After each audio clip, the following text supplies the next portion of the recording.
everybody, and welcome to another Board Game Breakfast. I'm Tom Vasel, and we have a lot of things to talk about with board games, as always, in this weekly show. Well, lots of cool things. First of all, go watch Avengers Infinity War, but I think we're supposed to be talking about board games here.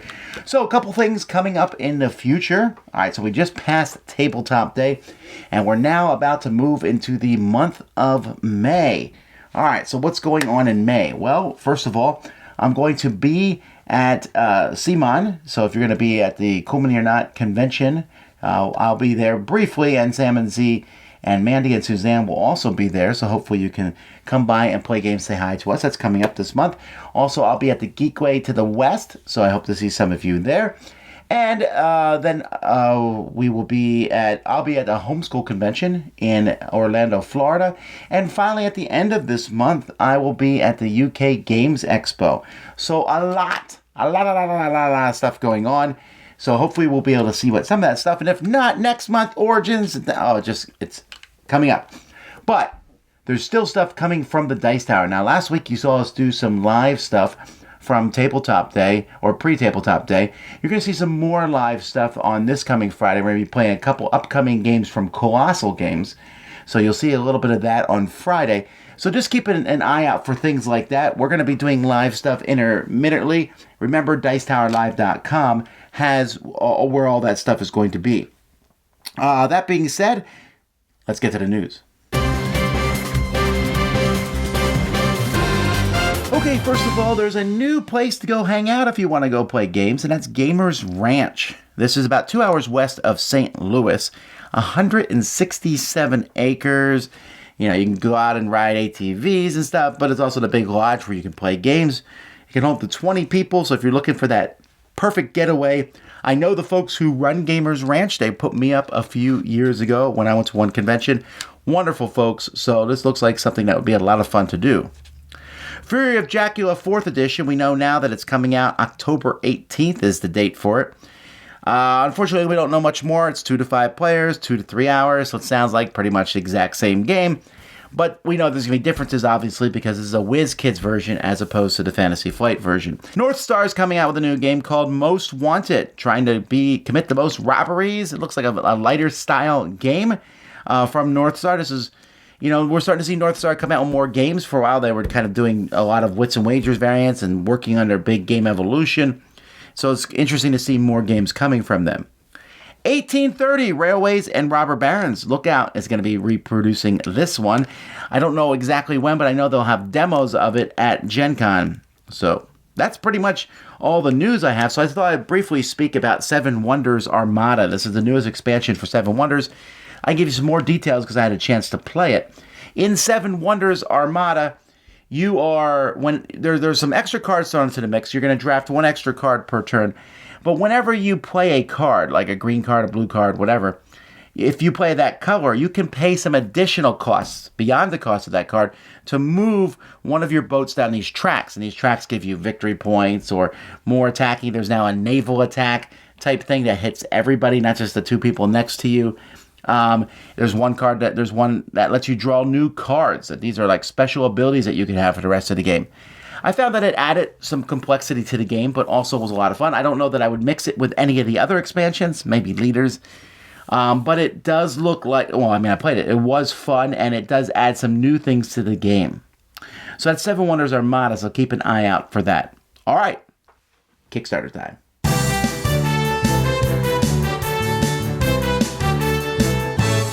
Happy breakfast, everybody. I hope that you had a great International Tabletop Day over the weekend. Let's take a look at what's happening in our crowdfunding world today.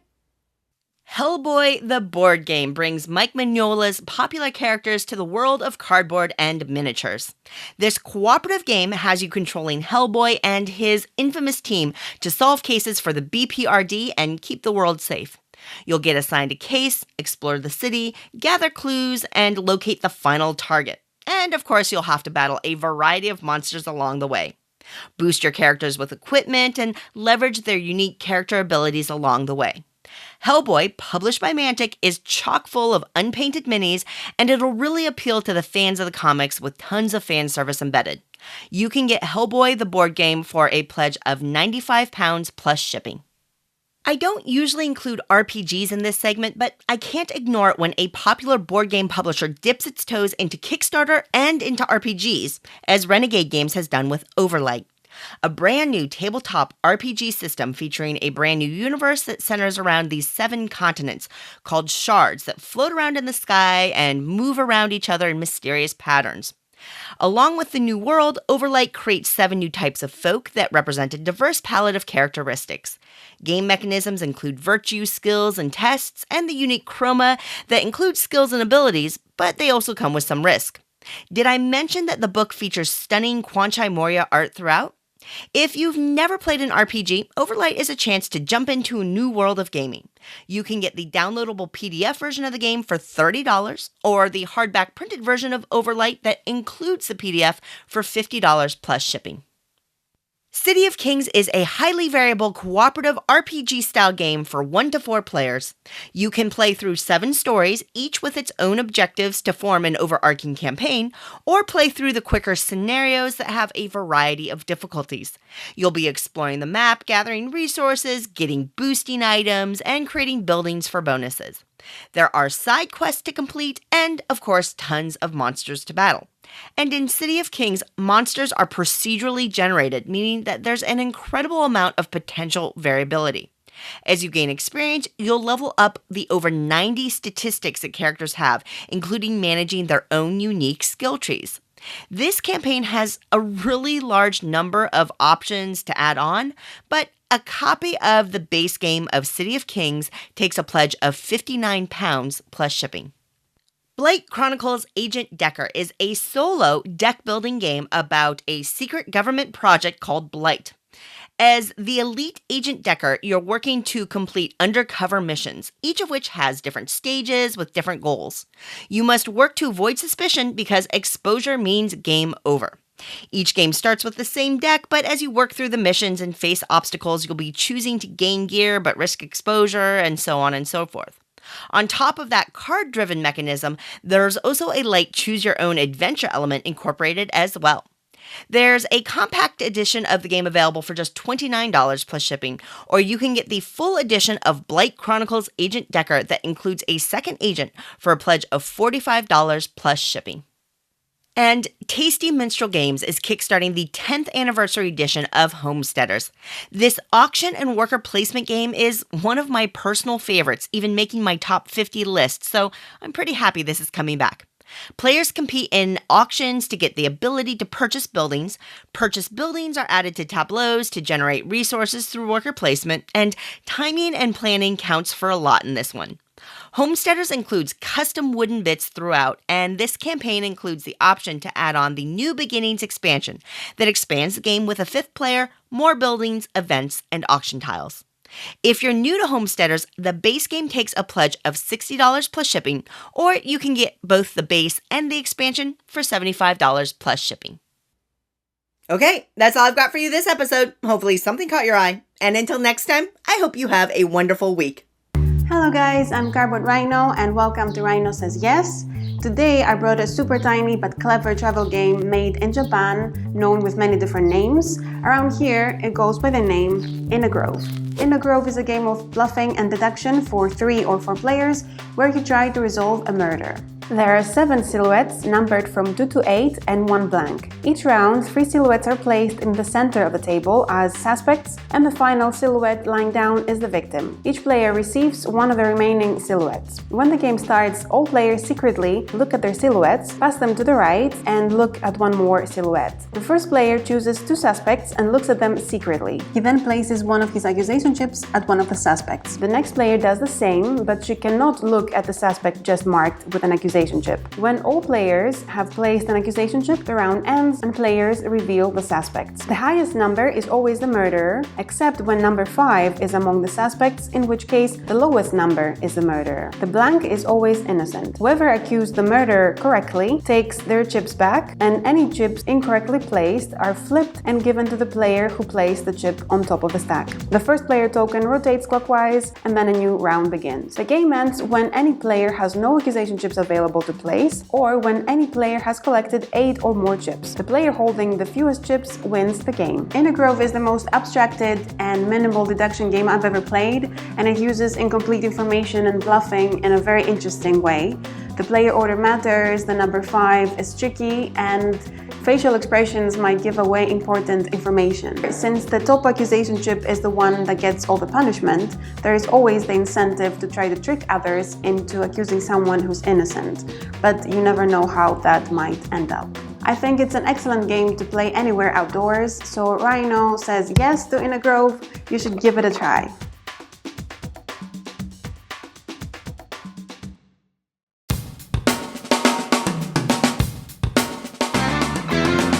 So what are you going to see from the Dice Tower this week? Well, I already mentioned some live stuff, and of course I'll be doing my live Q&A today, and we'll be playing Western Legends and a few other things live later on this week. You're also going to see quite a few reviews coming out. You know, at this point in time, I don't know like big reviews or not, although we've been doing a lot of reviews like that, Miami Dice stuff. There is going to be a Miami Dice coming out this week of the Manhattan Project, the second one. So you can look forward to seeing that and some other reviews. Also, I think Z and Sam are going to be continuing their games that they're playing. Memoir and the Z's playing Arkham Horror, the card game. But there's lots of other things that we'll be trying to do, a top 10 list coming this week. So that's always exciting when we do one of those, or at least it's exciting for me. So with all that in mind, also don't forget we have the podcasts going on all the time. This week it's going to be Eric and Suzanne on the main podcast talking together. So that'll be interesting to see how that combo comes out. And that's posted every Tuesday. We also have a lot of other great podcasts in our network. Check them out at dicetowernetwork.com. Also, if you're in the mood, and reminding you, if you haven't signed up for Dice Tower Con yet, why would you not? Dice Tower Con is amazing. And I am working on this and talking to some of the people coming. We got Rob Daviau coming. And that's going to be exciting. So I would imagine we'll have a prototype of Fireball Island there for you to play and mess around with us. That'll be a lot of fun. Come out to Dice Tower Con. I got a lot of fun events there. I hope to see you there. Check it out, dicetowercon.com. Hi, Mike Licio from Solomode Games. I'm a big cooperative games fan in general, and as a solo gamer, I especially like cooperative games because they can inherently be played solo in almost every situation. However, one of the downsides to playing cooperative games by yourself is that oftentimes you have to manage multiple characters to be able to do so. For example, Zombicide, the Black Plague version of Zombicide, I enjoy playing that, but to do that in most of the scenarios, you have to control 6 different characters. Now, it's a simple game, but that's still a lot to manage. However, there are a couple of cooperative games that you can play solo that work a little bit differently, and I wanted to talk about 2 that do them 2 different ways. The first is Spirit Island. Now, Spirit Island is a game that you can play with just one spirit. You're controlling one character. And it's a really great solo game in general, and it's a satisfying experience just controlling the one spirit. Now, you don't get the same interaction between spirits that can be a great part of this game if you only play with one, but if you get more comfortable with the game, you can always solo 2 or 3 different spirits, and then you've got those interactions that make the game so great. Another game that does it slightly differently is Rising 5. Now, what makes Rising 5 such a unique cooperative game is that no matter how many people are playing it, nobody controls a particular character. All of the characters are being controlled by any of the players. So, if you're playing solitaire or with 2, 3, or 4 players, you all are able to control the different characters that all have different powers and abilities. And so, I really, really love that aspect of the game. It's something that is unique and makes it particularly suited for solo play. I wanted to get anyone else's ideas. Do you know of other cooperative games that handle the solitaire version this way? Let me know in the comments below. I'd love to hear it. Thank you so much for your time, and have a great day. Hello there, welcome to another Journey of a Non-Board Gamer, where my friend Jesse and I travel around the country and I teach Jesse a new game every week. And what did we play this week, Jesse? We played Unearth. So Unearth is like it's kind of a dice placement game. You have cards where you roll dice, and then you have little tokens that are stones So you get benefits either to get stones or to get cards. You get points for sets of cards that you place in front of you. You also can complete the little ruins where you can get your temple inside, and then you get an extra point. So what did you think about the game, Jesse? I thought it was quite interesting, intriguing, because you're unearthing things, so to speak, and you're building things. You're accumulating things. Yeah. You did surprisingly well in this game too. You're surprising me every week. It was beginner's luck. So yeah, because you're placing the die pretty well. So is anything specific you like in the game? Nothing in general. It was interesting. It was fun, actually. It just took a while till you got into what was really going on. Once you grasped the concept, then it flowed rather easily. I mean, you knew exactly what to do. It was funny because Jesse was not familiar with D4s and D8s. You're like, what are those? You're so used to dice that I didn't expect that people are not used to alternative dice. They're so used to the D6 dice. Right. Yeah. So what's your final verdict on it? I'll play it again. You played again? Yeah, I'll so play it was it good. again. Yeah, that was fun. It was a good traveling game. Very easy to play, very easy to teach. 3 minutes to learn, right? Or so. Yeah, maybe 5 minutes. Maybe 5 minutes. Yeah, so join us again next week when we play something else, I don't know, on the next place we're going to be. And happy breakfast, everybody. Happy breakfast. This is nighttime.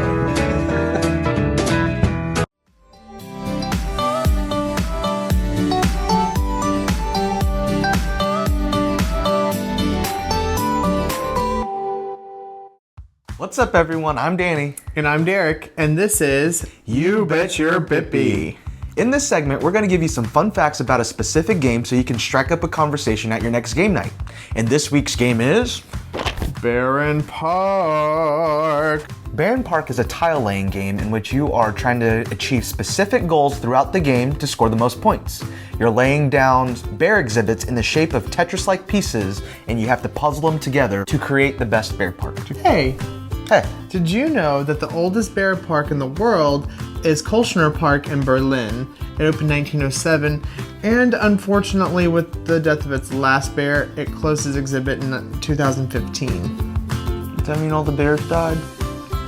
Yeah, you bet your bippy. They're dead. Well, did you know that of the 7 continents, Australia, Antarctica, and Africa do not have any bears on them? What about koala bears and polar bears? Well, koala bears are actually not bears at all. They're marsupials, and they're actually closely related to the wombat. And polar bears actually live up north near the North Pole. Like where Santa Claus lives? Where Santa Claus lives, above the equator. No south of the equator polar bears. Really? You bet your bippy. Did you know that some species of bears can run up to 40 miles an hour? That is faster than the fastest man alive. You mean Usain Bolt? Yes, he can only run 27 miles an hour. Well, what do we do if we run into a bear? Well, Danny, I'm so glad you asked that. First thing, get real big.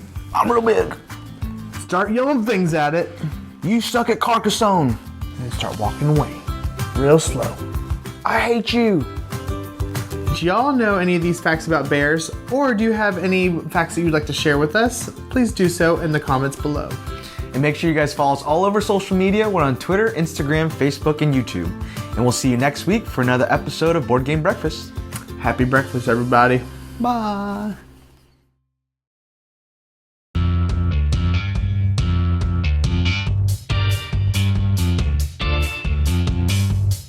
Howdy folks, welcome to By the Numbers. My name is Hunter Thomason from the Family Showdown. Each week on By the Numbers, we take a look at a board game numeric related topic. This week's topic: at what point in acquiring board games does a board game hobbyist become a board game collector?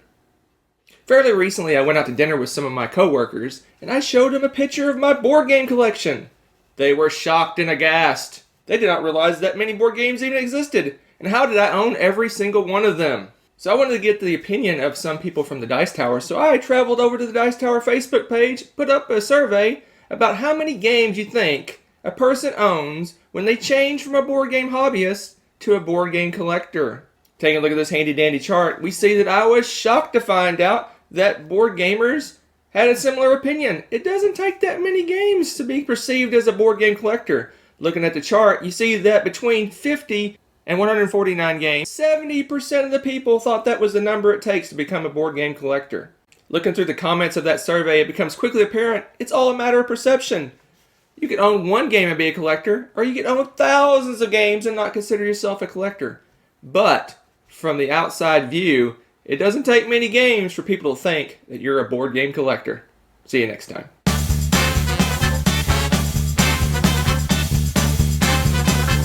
I've talked in the past about being an elitist. Like, when you meet somebody and they're like, my favorite game is Monopoly. And in your head you think, how can you like Monopoly? I must educate you. And we have to be careful not to become a board game elitist. But I want to talk about the flip side of that, and that is, don't let someone else be an elitist towards you. Now, this happens a lot with a lot of things in life. Specifically, I found it happens with music. And people listen to music, and someone else will come and go, you're listening to that? You like that group? You like that kind of music? To the point where I've actually had several playlists on my Spotify or different, CD players, whatever, throughout my life, where some would be different things based on the people who are listening. You listen to the music and people look at you like, what is wrong with you? How can you listen to that? And, so you sit there and you're like a little embarrassed, like, yeah, I guess I do like whatever this is. But in reality, who cares? Now, this is an easy thing to say, right? But we have so many people who go around, they'll hear someone singing with joy and they'll say, don't quit your day job. As if that person was planning to quit their day job and go sing. That person just singing because they had joy in their hearts. We see people who like a certain kind of music, and you're like, or people who do something in a different way. Who cares? And so when it comes to gaming, and you might like a certain game, and someone looks down on you for liking that. And this is a big problem that we have in gaming. Not a big problem, but it's a problem we have in gaming, where people who like a certain genre of games, usually the heavier game, kind of look down on those who like lighter games. And so you'll say, I like this game, and someone will be like, oh, really? Yeah, really, because it's really fun. I can like a game from the store, the mass market store. I can like a game I bought at Target or Walmart, and it can be amazingly fun. I can say I like Yahtzee. Like, this is one that always kind of cracks me up, because Yahtzee is a roll and write game. Roll and write games are super popular right now, and there's all kinds of weird esoteric ones that people are playing. And you play Yahtzee, and people are like, Yahtzee? Yeah, Yahtzee. It's kind of like King of Tokyo, except without the giant monsters. And we got to be careful to not let other people intimidate us, whether it's online or somewhere else. And there's this constant thing about people being negative towards things that people like. Like, let's say someone says, I like Star Wars Episode 1. There's people who are like, oh, I do declare. Who cares? Who cares what other people think of the things you like? If you like them, go out and enjoy them. And don't let that stop you.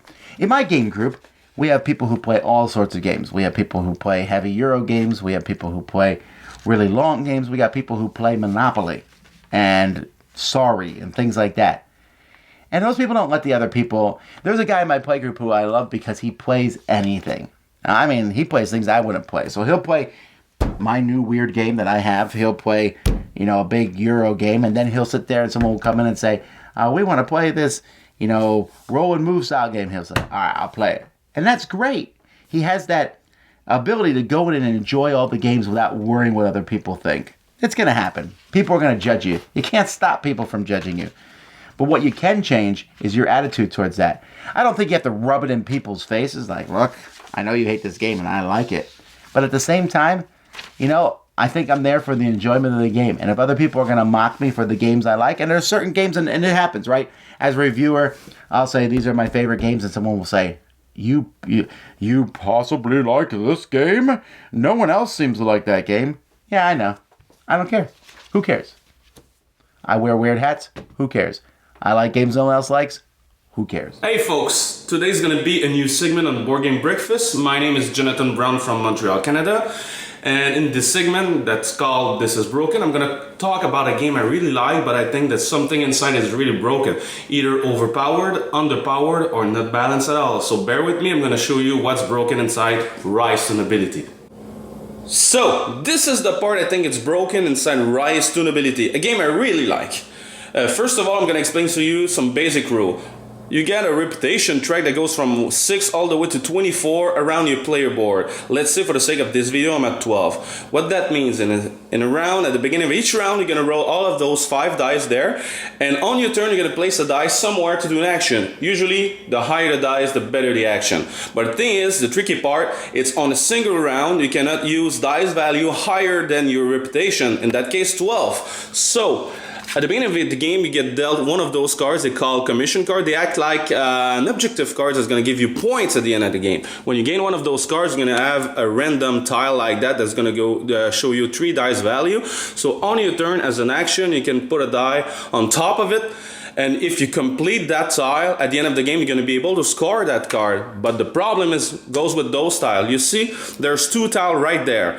Those 2 tiles show 3 dice, but this one, the total value is 15, this one, the total value is 6. So it's way easier to complete that tile because of my reputation than that tile. So if I'm unlucky and I draw that tile and my opponent draw that one, it's going to be easier for him to complete it first and foremost. This is broken. Thank you for watching. See you next time, guys. Bye. Hey, I'm Anthony. And I'm Francis. Welcome to AntLab Games Office Hours. A short segment where we discuss the finer points of board gaming.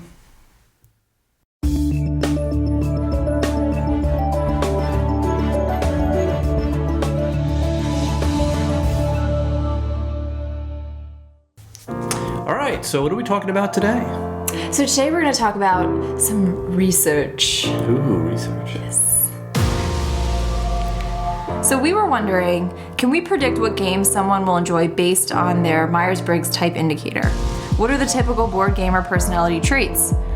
What are people drawn to in selecting a game? And how does gender affect board gaming preferences? To try to get a pulse on these questions, we launched a survey in the fall of 2017. We used the MBTI framework from researchers at 16personalities.com, which groups similar personality types into larger groups. This worked out wonderfully for our small sample size.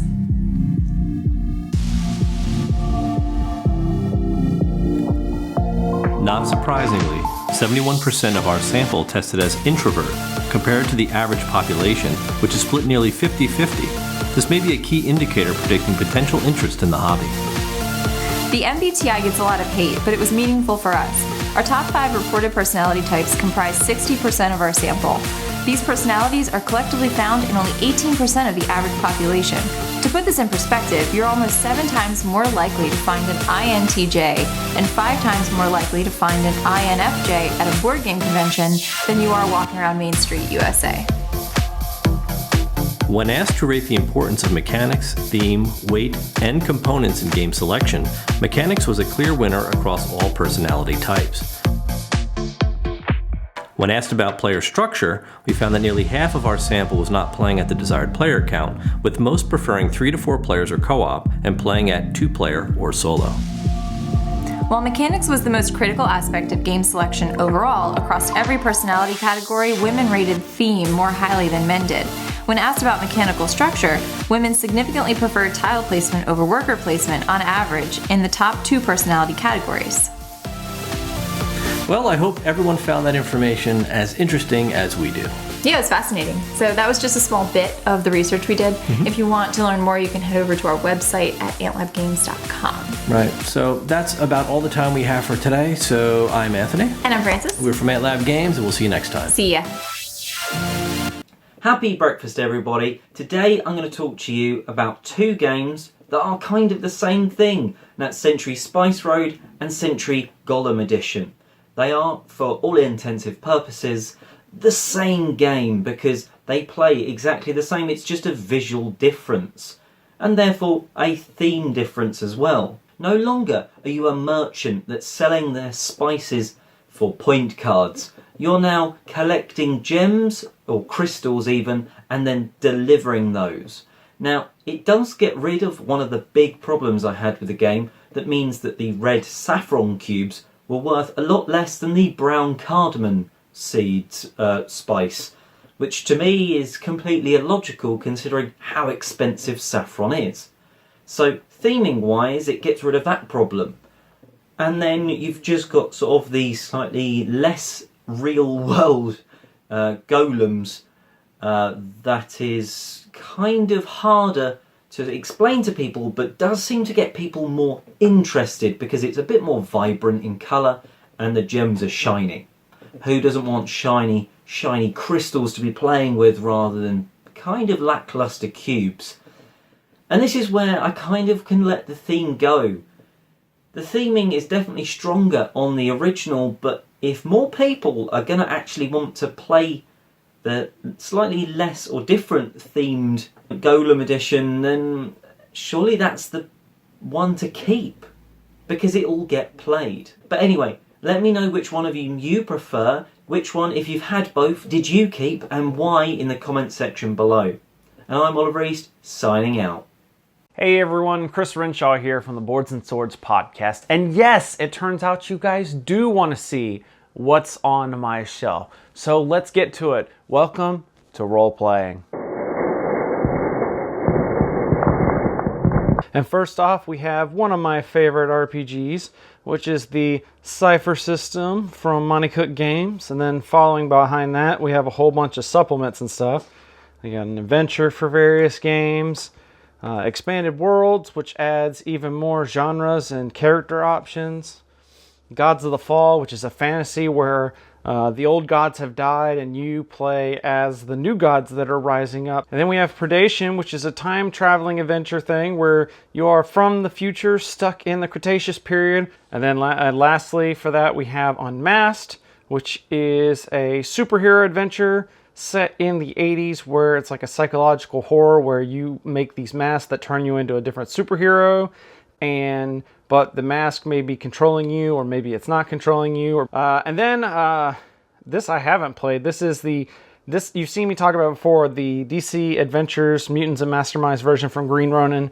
They had a clearance sale, and so I got all these like super cheap. Same thing here. I just buy RPGs when I find them cheap because you never know when someone will be like, I want to play this, and it happens. So I got the Doctor Who role-playing game. I got that on Miniature Market one time cheap. This right here is one of the original box sets for the first edition Dungeons & Dragons.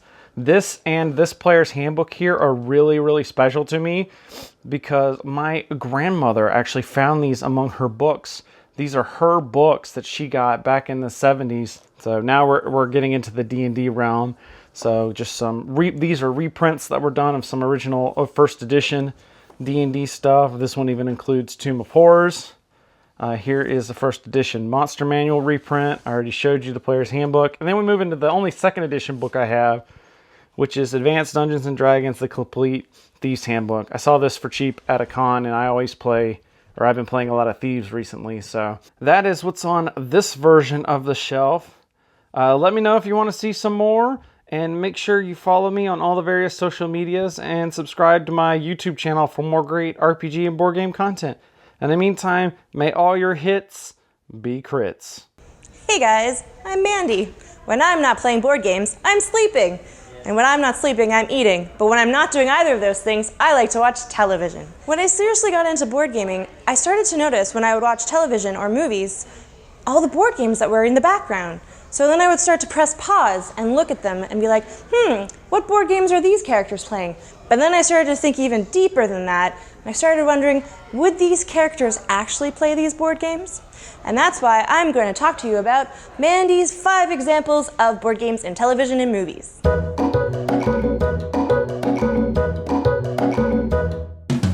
In Big Bang Theory, the games that the characters are seen playing don't really seem to match up with the level of nerd we're expected to believe that they are.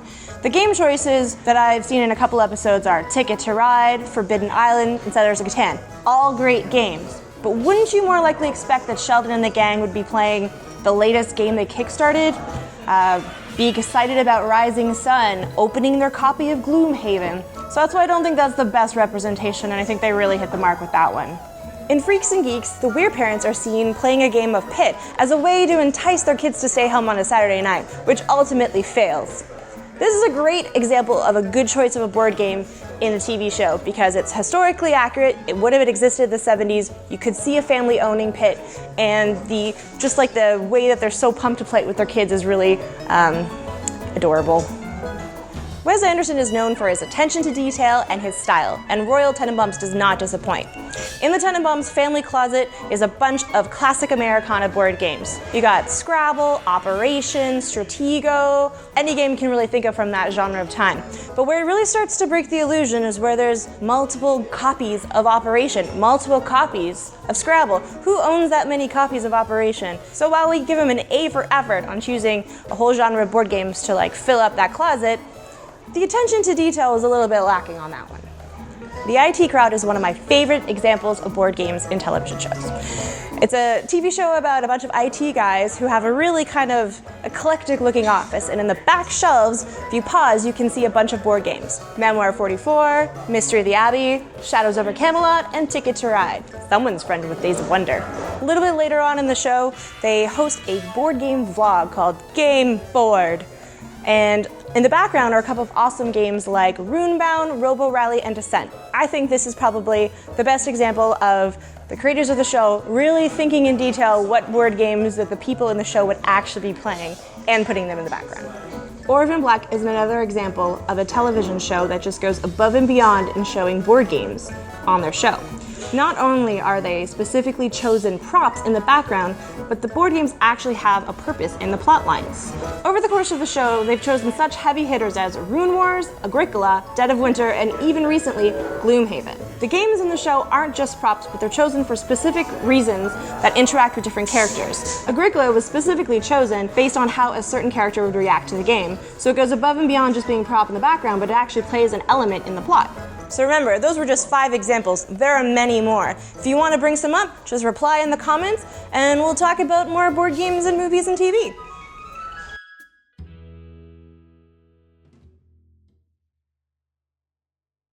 Hello, my name's Dan, and this is Cora, and we're here today to talk to you about kids' games for young children. And today we're going to talk about this game. What is it, Cora? It's called Wacklebed, but in English it's called Precarious Bed, which I'm not sure how good a title that is, but whatever. You need a hard, flat surface to play Wacklebed, so we're playing on my homemade X-Wing board today. The reason you need a hard surface is because you need to make a wobbly bed by using the tin the game came in and a magnetic wooden pea.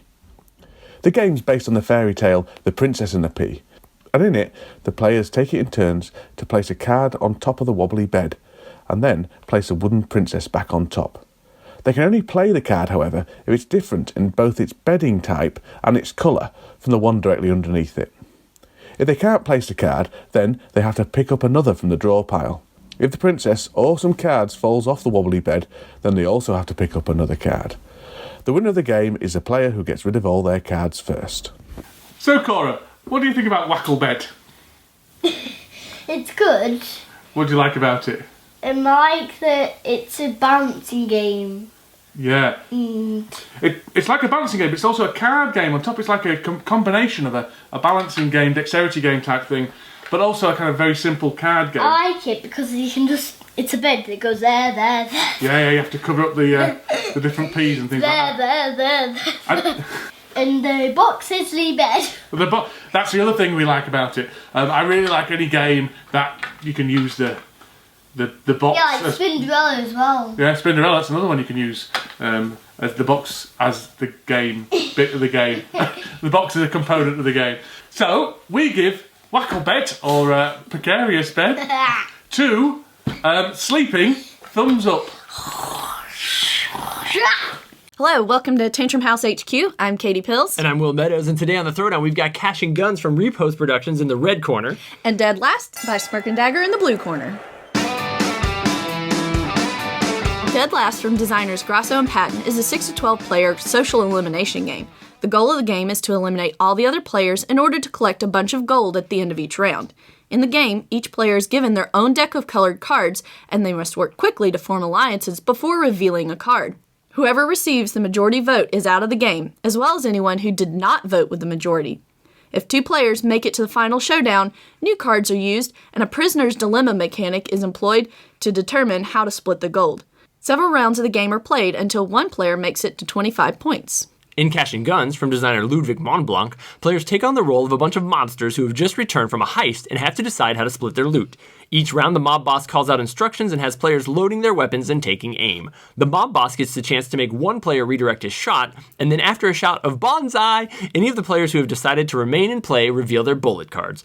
The loot includes the mob boss's desk, which while powerful tends to put a target on your back. If a player takes 3 shots, he's out of the game, and whoever manages to stay alive and collect the most valuable loot by the end of the game wins. Alright, so we're looking at 2 murderously fun party games. Katie, what's your take on Dead Last? So I really love the reading people mechanic and trying to form those alliances. It's all really fun. It's a little chaotic sometimes, though. Yeah, I agree. I like the fun that's in that, too. This one does have a little bit more control in it because you kind of control your own destiny. You can back out if you think you're going to get shot, which is nice. Mhm. I also just super love the foam guns and pointing at people. There's a lot of fun to be had in them. They both play in about 30 to 40 minutes, which is cool, and lots of fun for a big group of people. So let us know which one's your favorite in the comments and subscribe to Tantrum House for more videos.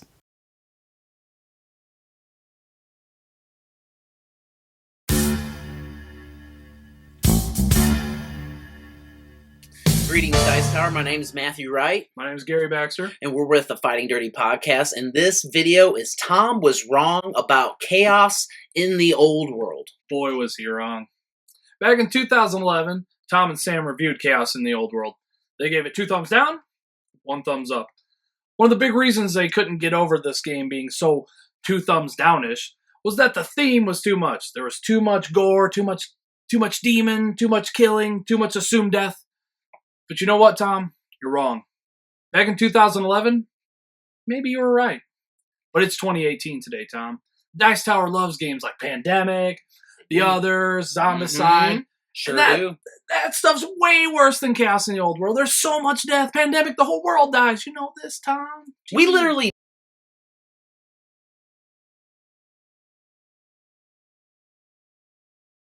So anyways, Tom, we believe that Chaos in the Old World should be reevaluated today, and you should admit that you're wrong, because this game's great. It's an Eric Lang all-time favorite. It does not deserve 2 thumbs down. You're wrong, Tom, but we do love you. Keep up the great work. Well, this one is an easier one for me to refute, really. You know, you guys say that I love The Others and Zombicide. I don't love those games. I think that they are okay, and I kind of not a big fan of the themes in them. They're just too gross for me. Pandemic is not really a good comparison, because in Pandemic, you are trying to stop the world from dying. In Chaos in the Old World, you are trying to cause the world to die. And that there is a difference there. So, I think Chaos in the World is a fine game. It's actually a very well-designed game, a very good put-together game. But the theme of you going out and causing death and destruction and murdering innocent people and the board made of human skin, that sort of thing didn't really sit well with me. So I stand by what I said. Anyhow, that's it for another episode. I hope you guys enjoyed it. If you have a Tom is Wrong segment, send it in. We'll talk about it. Hey! I don't always say the things like and subscribe and share, but I do want to say the share part, right? I do, I see threads on the internet a lot of times where people say, what's your favorite video show? What's your favorite podcast? And a lot of people don't say Dice Tower because they're like, everyone knows about the Dice Tower. Everyone does not know about the Dice Tower. So tell people about us if you enjoy the show, or if you don't enjoy the show, go, say, hey, you should go watch this show, and tell them why they're wrong. Either way, the more people who watch our show, the better we can make it.